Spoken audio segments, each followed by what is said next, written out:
Le jeu peut-il être sérieux?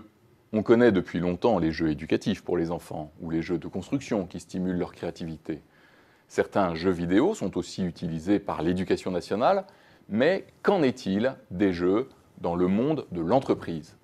Pour parler de ces jeux sérieux ou serious games, j'accueille Johan Stern, fondateur de Key Performance. Johan Stern, bonjour. Bonjour. Alors, dans quelles activités de l'entreprise trouve-t-on aujourd'hui des serious games? Il y a de plus en plus d'activités, à la fois dans l'éducation et la formation, dans la motivation des forces de vente, et côté marketing, dans tout ce qui va être notoriété, trafic, acquisition de leads, ou même qualification. Donc beaucoup de domaines. Absolument. Donc je rappelle que votre société, donc le groupe Key Performance, spécialiste du marketing et de la communication digitale, est en croissance de 35% par an. Alors pour nous aider à comprendre comment ça sert, prenons un premier exemple dans le secteur de la formation. Est-ce que vous avez un exemple?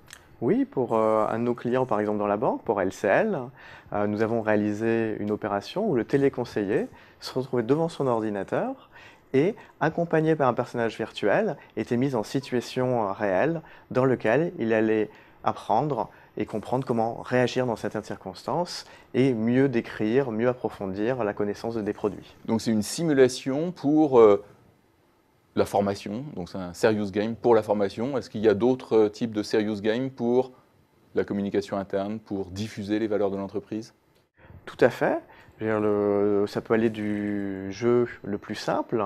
Alors, prenons un memory où on va retourner des cartes et faire des paires, par exemple sécurité et alerte, solidarité et équipe, aux jeux les plus engageants où on peut se retrouver devant une représentation virtuelle de l'entreprise, usine, réseau de distribution, siège et fonction support, avec des différents jeux pour mieux les connaître. Donc c'est une extension finalement de la communication interne.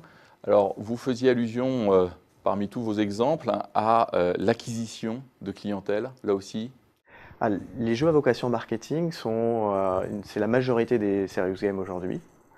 Et ce type de jeu sert vraiment à atteindre différents objectifs, dont l'acquisition qui est le premier d'entre eux. Et donc si on prend un exemple, on a réalisé il y a quelque temps une opération pour Coca-Cola, pour leur marque d'energy drinks Burn, et où le consommateur, devant une station ou à une station Total, devant son mobile, devant sa tablette ou son ordinateur, pouvait, avec une voiture de course Lotus Formule 1, faire un jeu de vitesse et en même temps de l'engagement, découvrir le produit et grâce à ça, augmenter les ventes. Donc c'est un serious game qui est plutôt orienté vers les jeunes adultes, hein. Mais est-ce que ce n'est pas un peu la limite du système? Est-ce que ça existe le serious game pour les gens au-delà de 30 ans? Les serious games peuvent s'adapter à toutes les cibles. C'est-à-dire on a une belle équipe créative et des brainstorming et on peut réaliser notamment des opérations comme une opération pour American Express qui ciblait des professionnels voyageurs dont la majorité avait plus de 30 ans, voire même plus de 40 et 50 ans.